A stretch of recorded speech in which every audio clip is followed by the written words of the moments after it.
Welcome to Meeple University's How to Play Lignum 2nd edition. This video will cover the base Lignum game, as well as the Joineries and Buildings expansion which comes in this main box. In Lignum, players play the role of rival sawmill owners, attempting to run the most profitable sawmill. They'll be cutting down trees, sawing the wood, and selling it for profit. The game plays over 8 rounds, which are divided into the seasons of 2 years, plus a final sales step at the end of the game. The player with the most money at the end of the game wins.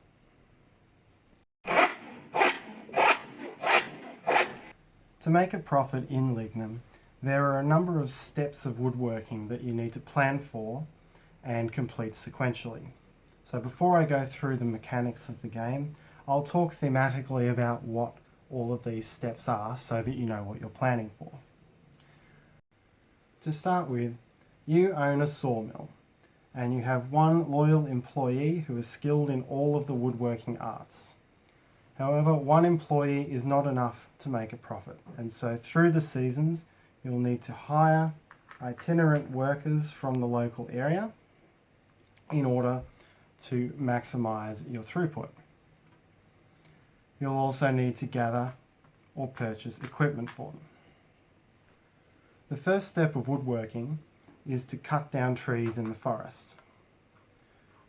You need wood cutters, which are the brown maples, and each of them can cut down 1 tree per season, represented by these discs.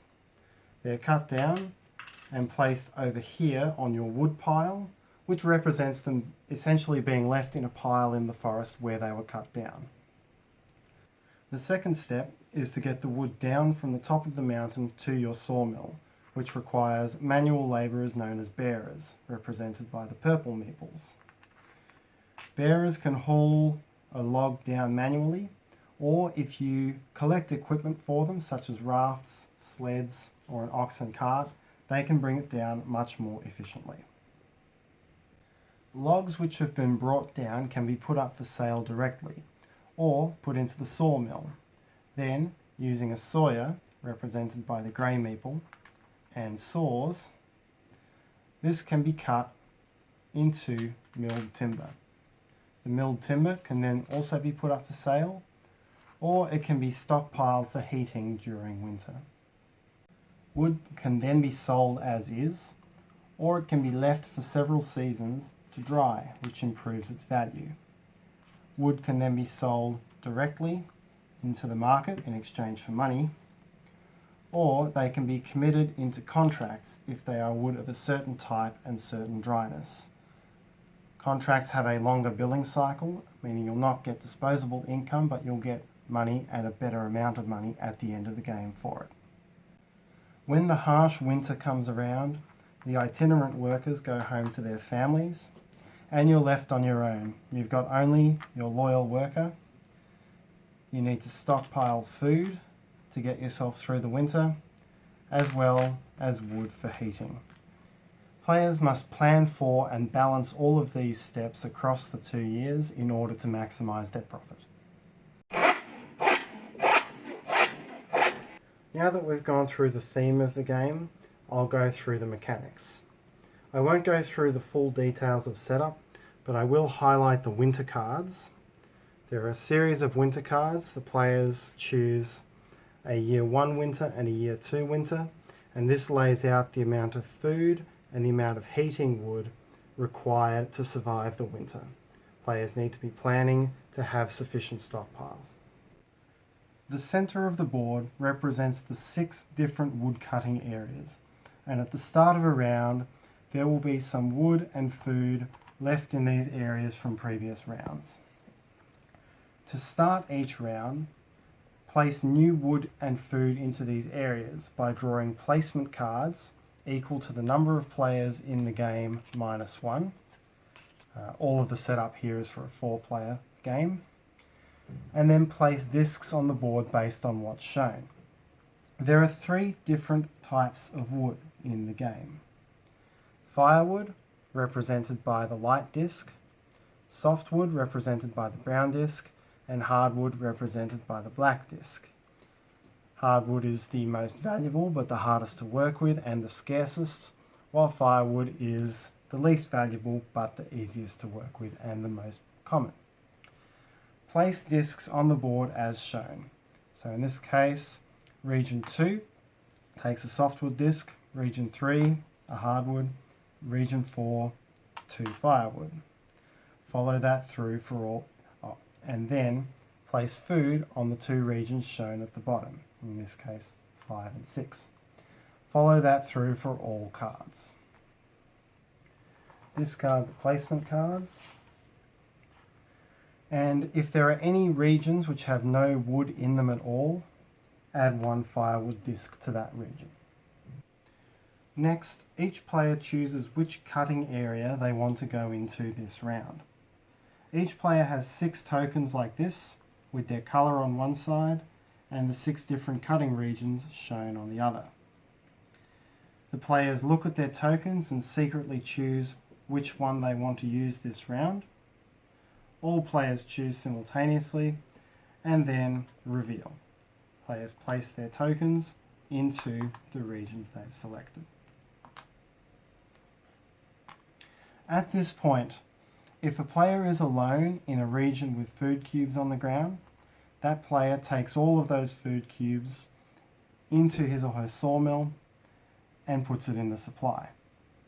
A player with no food in the region takes no food cubes, and if players share a region with food cubes, the food is divided as evenly as possible. In this case, 1 food would go to red, 1 food to white, and the uneven food remains on the ground. These are then placed in the players' sawmills as before. If this had been the only food cube in this region after the players chose their regions, neither would have received it as it could not be divided evenly. This is the only time that food cubes are collected from the cutting areas. If they're not collected or if they're left in the region, they will stay there until the next round. The cutting region that you choose at this point, in addition to your food foraging, will also dictate which region you will cut wood from later on in the round. In the event that 2 players are in the same region, they'll be competing for the same wood. But don't worry too much about that at this point, because there is an opportunity for a player in a depleted area to move to a different cutting area for not too significant a price. Note that in the first season of the game, these 2 steps don't occur. In the first season, players do a friendly choice, each picking a different region. 3 firewood discs are placed into regions with players, and 2 are placed into regions with no players. No food cubes are added.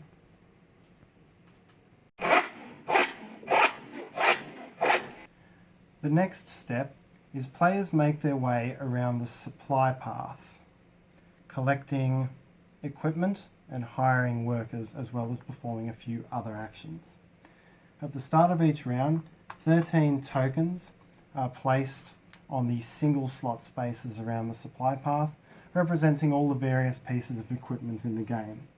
2 rafts, 2 saws, 3 pieces of craft work, which we haven't mentioned yet, but I'll speak about them later. 2 carts, 2 food, 1 coin, 1 sled. In the 2-player game, 1 of the saws and 1 of the carts is replaced by this X token.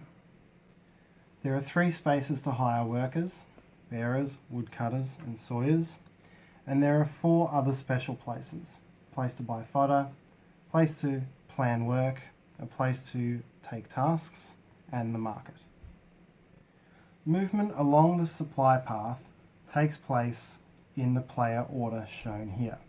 I'll talk about how this rearranges during the game later.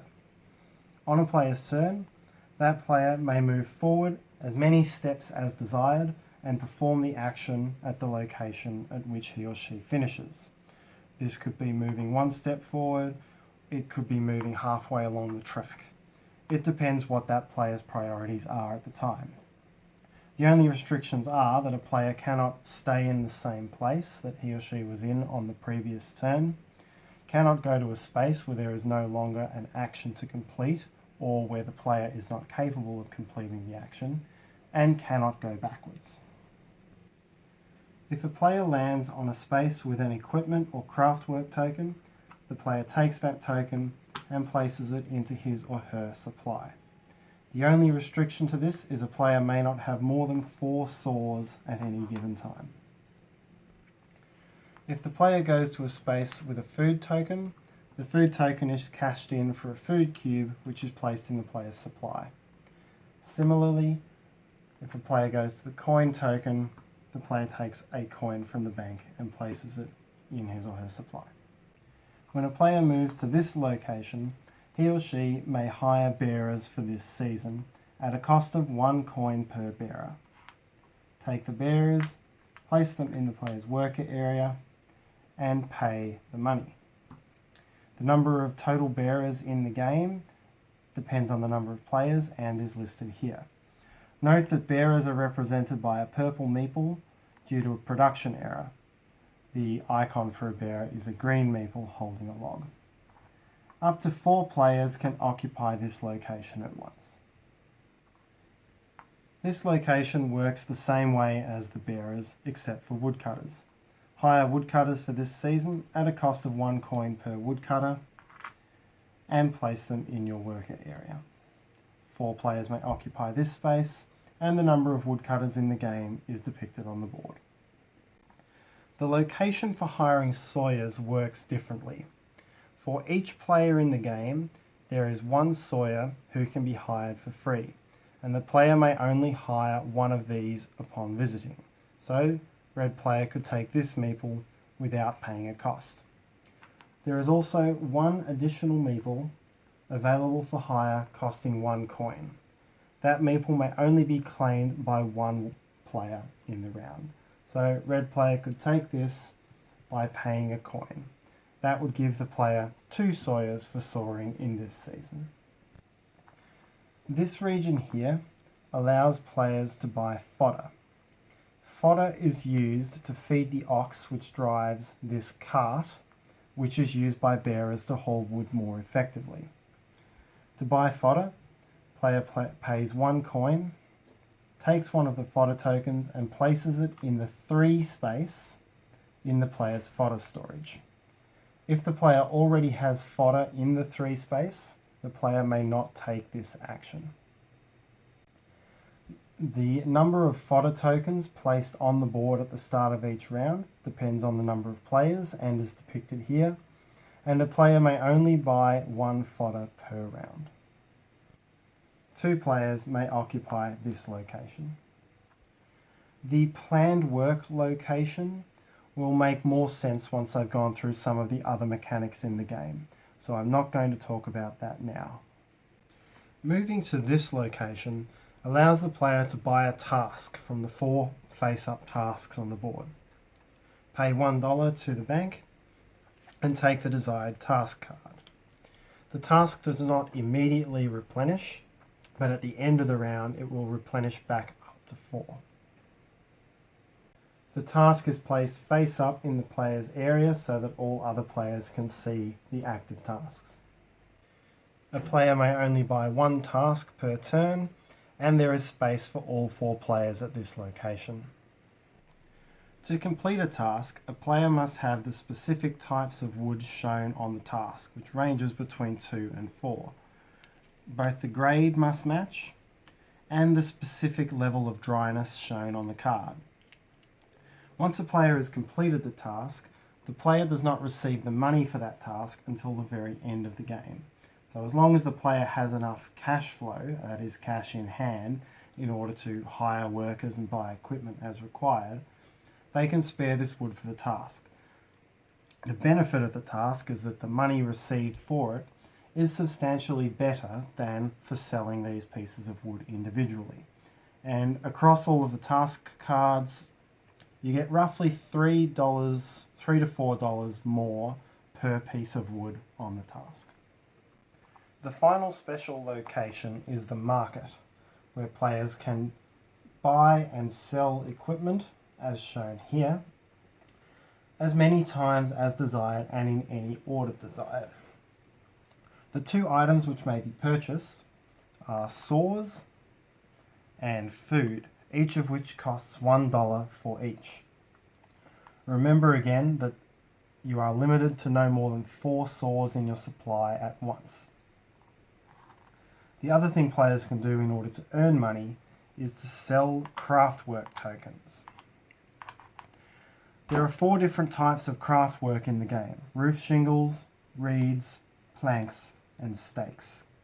There are also tokens which are wild, which can represent one of the 4.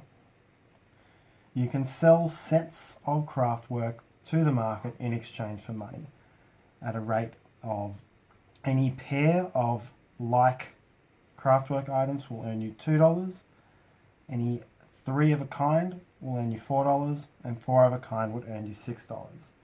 So selling 2 roof shingles plus this would allow the player to take $4.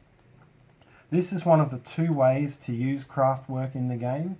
The other one, which gives you some bonus actions, I will talk about later. So throughout the supply path phase, players take it in turns, respecting the turn order up here, to move forward on the track and either collect the equipment or take the actions at the locations that they go to. This continues on for each player until they reach the forest clearing. Players then line up from A down to B on this space. This continues until all players have finished. The supply phase can be finished even if there is equipment or workers left on the track.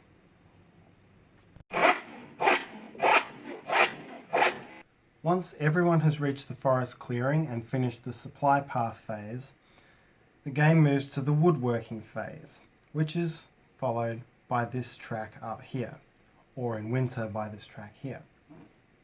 All of these steps are carried out in sequence, and a lot of it happens on the player board. Most of it occurs using the workers and equipment that the players have been collecting. As a general rule for this phase, remember that workers that players have been hiring during the round can be used once in this round only. Whether they're used or not, they will return to the supply at the end of the round. Anything on a cardboard token is single use, but it may be stored for as long as the player needs. The player also has the Meeple in his or her own colour, who may perform the role of one of the other Meeples once in that round. And the player keeps this Meeple for the whole game. Players may also have wood left in their wood piles or sawmill from previous rounds. The first step is cutting, and cutting requires woodcutters. The way this phase will play out depends on whether the player is alone or accompanied in their cutting area. If the player is alone, the player simply employs the number of woodcutters representing the number of wood discs that they want to cut. So the orange player here could put 3 woodcutters to work and cut 3 discs. It doesn't matter which type of disc or which type of wood, whether it's softwood, firewood or hardwood, one woodcutter can cut 1 disc. The player would take the discs of choice and place them in his or her wood pile. If there is more than one player in the cutting area, the first player who gets to act during the cutting phase is the one who finished the supply track first. So this one here, in this case the red player. The red player would cut all wood that the red player wishes to cut. For example, 2 woodcutters to take these 2 here. And whatever is left is what is available to the white player. At this point, the white player may choose to either cut the remaining wood in that area or pay $1 to move to a different free area. The white player would then employ woodcutters in that zone. When this sort of a move happens, it does not affect the food in those areas. Even though those players are now unaccompanied, they cannot take the food as they would have at the start of the round. Additionally, a player who is alone in their area cannot choose to move to a better location by paying the $1 in this way. It is only a player who is disadvantaged by being later in the forest work track who may do this action. The second phase, arrival of wood from log driving, doesn't make sense until I've gone through the third phase, transport, so I'll go through that now. The transport phase involves hauling logs down from the wood pile to the sawmill, and this involves the use of bearers. In the fair weather months, spring, summer and fall, not winter, there are 3 different ways of carrying this out. Firstly, one bearer can manually haul one log down to the bottom of the mountain. The second option, a bearer may use an oxen cart and feed the oxen by moving the fodder marker down one space in order to haul multiple logs at once. The number of logs that may be hauled is equal to the number that the fodder marker was on. So the first time fodder is used, this would allow 3 logs to be hauled down the mountain. The cart would be discarded. The second time, it would allow 2 logs to be hauled down the mountain. If the player has 2 fodder markers, they must spend the second, the 2 marker one, before they can spend the 3. If you have enough bearers and enough carts and enough fodder, you can do this twice on one round to haul 5 logs. The third option is to drive logs down the river. Doing this requires one bearer and as many raft tokens as there are logs to be transported. Discard those rafts and place the logs not at the bottom of the mountain, but on this space here. Logs that are driven in this manner take an extra season to reach the bottom of the mountain. You'll be able to collect these at the bottom of the mountain during the second phase on the phase track, that is the log driving wood arrival step that we skipped over in this description. However the player chooses to get the wood to the bottom of the mountain, upon its arrival the player has a choice. The logs may either go directly into the for sale section where it can be sold or dried, or it can be placed into the sawmill ready for sawing. Once it has been placed in one of these locations, the player cannot change his or her mind and move it to another. Wood cannot be sold out of the sawmill area until it has been milled. Note that when a hardwood log gets to the bottom of the mountain, it must go into the sawing area, as you cannot sell unmilled hardwood. The fourth phase is sawing. In sawing, players place a sawyer in the sawing area and return a saw to the supply to take one raw log and mill it into the appropriate amount of milled timber. This is shown here. Hardwood produces only 1 piece of milled timber, softwood produces 3, and firewood produces 4. At this point, the player once again has a decision. The wood that's been milled may either be transferred directly to the sale area where it can be dried or sold, or it can be moved to the firewood storage, that is, the area of wood that will be burned during winter. Again, once this decision has been made, it cannot be reversed. The wood must stay in the place that it is put at this point in time. The fifth phase is placing wood onto task cards. In this phase, the player may take any number of wood pieces which match the requirements on the task card and place that wood on the card. Any cards that have no drying requirement may be taken from either the sale or the 0 space, and any other ones must be taken from the specific space mentioned here, in this case +1 drying.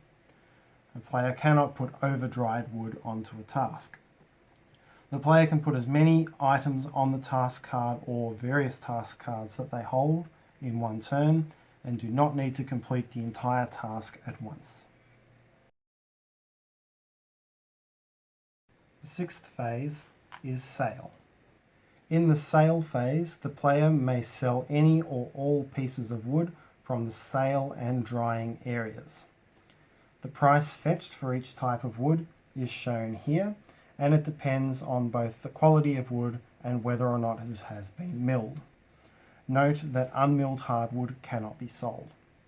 In addition, any wood in the +1 drying area attracts a +1 premium per piece of wood sold, and likewise in the +2 drying area it attracts a premium of +2. So this firewood milled would be worth $1, these would be worth $3. The player chooses the wood that they wish to sell, return that to the main supply, and immediately receive the money in cash. The final phase is drying. In the drying phase, players take any wood that they wish to dry and push it one box to the right on the player board. Note that when pushing wood into the drying area, there is a limit of either 2 pieces of milled timber or 1 raw log. Each drying area cannot exceed that. Any wood which will not fit into the drying area simply waits in the sale area to be sold or dried on subsequent rounds. There is no limit to the amount of wood which can be in this sale box. Drying is optional, and players may choose to leave their wood for earlier on the track if they wish. Players should note, particularly for planning purposes, that the first step of the drying process takes wood from 0 to 0. In other words, it takes 2 full seasons to get to a drying level of +1 and 3 full seasons to get to a drying level of +2. Players should note that wood cannot be dried further than +2, and it cannot wait in this box. If a player starts the woodworking phase with wood in the +2 area, they must either place it onto task cards in phase 5 or sell it in phase 6. They cannot still have wood in the +2 area at the start of the drying phase. After the drying phase, reset the board and move on to the next season. Any leftover tokens in these spaces are removed, and a new set of tokens is randomly placed on all of these path spaces. Fodder is refilled with a new fodder token, and all meeples other than the player's individual colour meeple are returned to their original locations from the cutting areas and the player board. The tasks are refilled up to the starting number, which is equal to the number of players, so 4 in a 4-player game, and the turn order track is set in reverse finishing order from the previous round. So in this case, white, then orange, then blue, then red. This is how the game plays in the 3 fair weather seasons, spring, summer, and fall. The game plays very differently in the winter rounds. Firstly, there is no supply path during winter. All of the vendors, the market, the people you're picking up these carts from in the village, as well as all of the itinerant workers, have gone home for the winter and they are not available.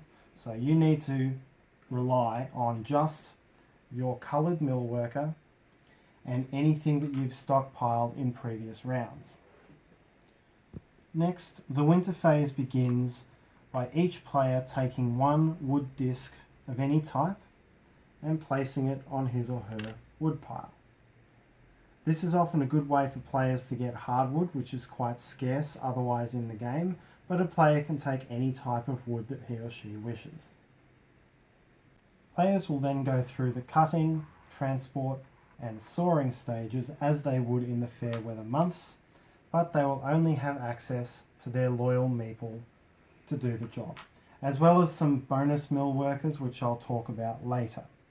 This means the player will be much more severely restricted in how many of these actions can be taken. These actions also work slightly differently in winter.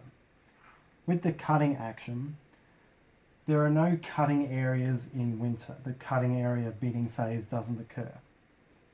Instead, if you take the cutting action, you simply take 2 firewood logs and place them into your wood pile. Note that this bonus action allows a player to take wood of any colour, but this cutting action specifically allows the player to take firewood. The transport phase also occurs differently during winter. The traditional fair weather methods of transportation are not available in winter. That is haulage, cart or raft. None of them can be used. Additionally, any wood which was put on the river in the previous season does not arrive this season because the river is frozen. This will not arrive until the subsequent spring. The only transportation method available is the sled. The player puts the worker into work as a bearer and uses the sled to haul 2 logs down to the bottom of the mountain. Plus, the worker may spend up to 3 food to haul 1 additional log down the mountain for each.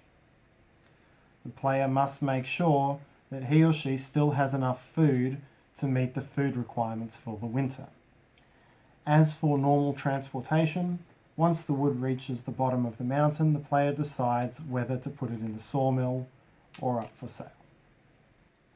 The sawing step works the same way as it does in the fair weather seasons.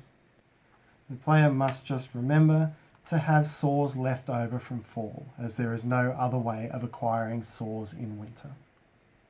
The 4th phase is the task phase, and this works exactly the same way as it does in spring, summer and fall, but this one is not available in the first winter, only in the second winter. At this point I'll point out that there is no sale phase and no drying phase in winter. So there's no way of getting more money during winter, nor is there a way of improving the value of your wood in winter. This further slows down the drying process. The last 2 phases are food and heating. In this step, look to which winter you're in and look at the food and heating wood requirements for that winter.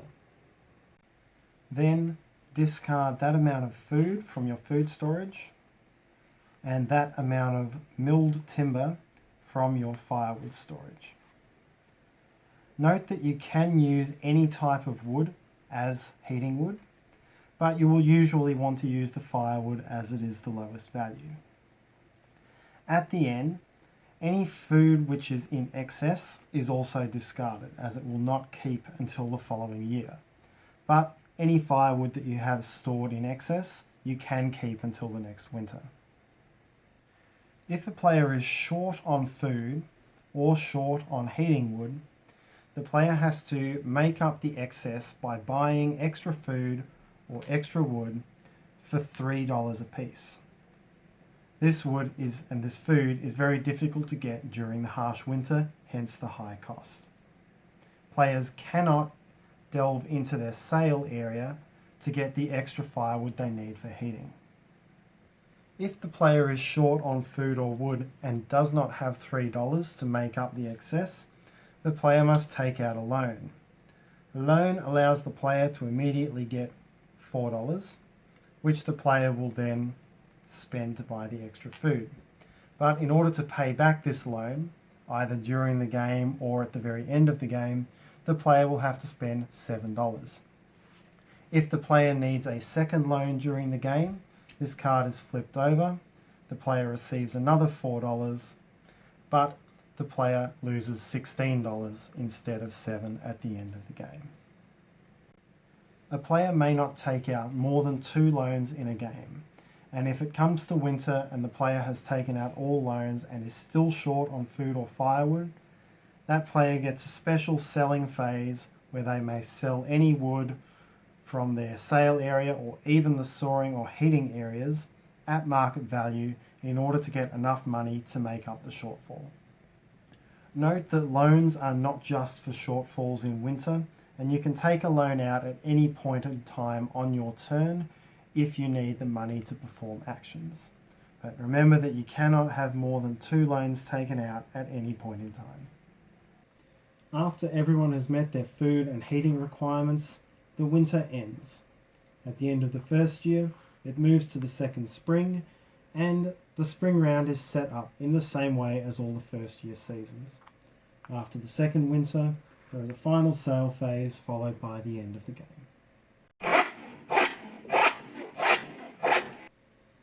Earlier in the video, I spoke about the first use for craftwork tokens, which is to sell them at the market. The second use is to construct huts. Constructing a hut requires a roof shingle, a stake, and a plank. The wild one can be used for those, but reeds are not used as part of constructing huts. When you've completed this set and you wish to construct a hut, flip the 3 tokens over and distribute them however you wish along these 3 spaces. Each of them gives you a different bonus. You could put them all in the same area, or you could spread them more evenly, but once you've chosen which space to put them on, they remain there.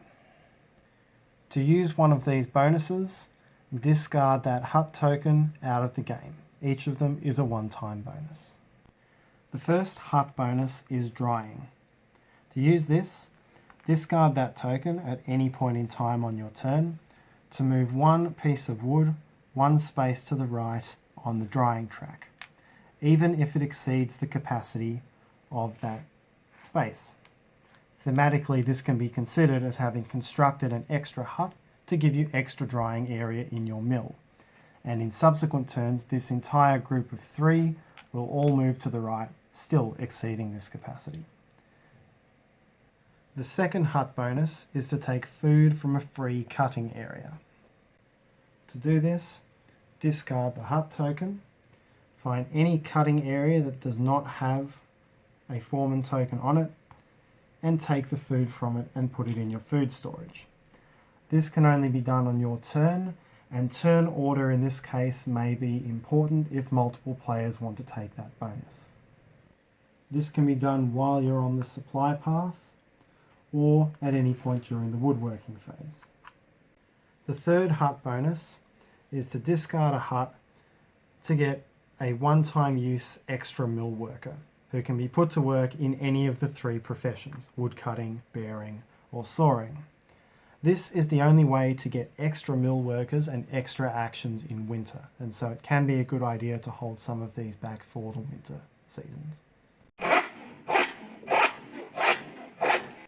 Next, I'm going to go back and talk about the planned workspace on the supply path, which I skipped over earlier.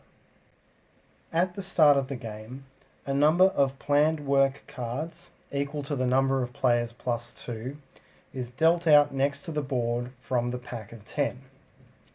The planned work cards represent more efficient ways of doing the actions we've spoken about, or some of them introduce different types of actions that can be done.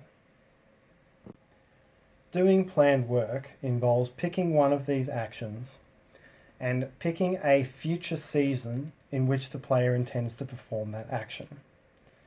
For example, player may choose to do this action in the fall, 2 seasons ahead of time. The player then takes his or her pair of 2 markers in his or her colour, places one on the card, and one 2 seasons ahead. Then, when play comes around to fall, and it comes to, in this case, the cutting action in that fall, the player will have to have done the preparation to make sure he or she has woodcutters to perform this action, but if the conditions are met, then this bonus planned work action would be taken. If the player does not meet the requirements to perform that action, then the planned work is lost. At the start of the game, each player has 1 pair of 1s, 1 pair of 2s, and 1 pair of 3s, and each of them may only be used once. So, the player can only perform planned work 3 times in the game, and one of them must be a 1, one of them must be a 2, and one of them must be a 3. So in the first season, a player could choose to perform planned work in summer, or could choose fall, or could use the 3s to do the work in winter. But note that not all of these actions are available in winter. You must look for the W in a blue circle here to find an action which must be done in winter. The cost to perform planned work is equal to the number of tokens already on that planned work card. So, in order to be the first one to plan work for a certain card is free. But in order to be the second would cost $1. Being the third would cost $2, and so on. Players may only perform the action at the planned work space once per round. That is, may only put a pair of discs on the board once per round. But if timed correctly, a player can get multiple discs onto the same season to perform multiple of these cards in the same round. For example, in summer here, the player could place out this pair of 1s so that 2 planned works will occur in the fall. Players are also allowed to place multiple of their same discs on the same card, but will have to pay the costs. So in this case, this disc would cost $2 because there are already 2 discs on the card. The money paid for using a card which other players have already used is paid to the bank, not to those players. After the second winter, there is a final sale phase before the end of the game. In the final sale phase, players sell any wood in their sale area for its market price. In addition, any wood which is still on the river, this is wood which would have been put there in the second fall, but which was frozen there during the second winter, players may sell all logs of one type for market price. So in this case, you would sell the 2 softwood for $8, but you would get no value for the leftover firewood. Leftover wood in the sawing area, firewood storage, or wood pile, leftover fodder, leftover food, and leftover equipment is all worth nothing. Next, players take money for any completed tasks, but gain no benefit nor suffer any penalty for incomplete tasks. Wood on incompleted tasks cannot be sold. Finally, pay back any money for any loans that have been taken during the game, and total up your final money amount. The player with the most money wins, or in the event of a tie, both players win.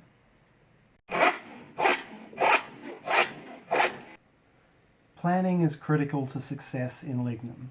Players need to make sure they have enough money at the right times and make sure they have wood in the right places at the right times. A couple of key things to keep in mind when planning the game. Firstly, when you go around the supply path, you need some cash on hand to hire workers and to buy equipment at the market. If you don't have that cash, you're ultimately going to have to take out a loan in order to do anything effective that round. When you come to the fall, you need to remember that you need to have all the food for winter by the end of that round. And therefore, in addition to the money that you need to buy workers and equipment, you may need to also hold some extra cash reserves to buy food, which means you may need to consider that when selling wood in summer. Another critical thing to remember is that if you are sharing a plot with another area, make sure you hold back at least $1 if you plan to move to a different area. Another thing to remember is that it takes 3 full rounds, which is almost half the game, to dry wood from freshly cut to a +2 level. So if you're trying to complete tasks with +2 drying, you have to make sure to get onto them quite early, unless you plan on using the hut drying bonus. You must also remember in this that there is no drying phase in winter, which slows this down even further. There's also no sale phase in winter. which means that any wood that you cut or mill in the first winter phase cannot be sold at that point to finance the supply track in the next spring. So in the first fall, you need to make sure you have enough money for the next spring. You must also remember to make sure you keep back enough saws and sleds for what you plan to do in winter. Finally, remember that if you put wood onto rafts in fall, it will not arrive until the next spring. So if you were relying on that wood to be there to be milled in winter, it's not going to arrive.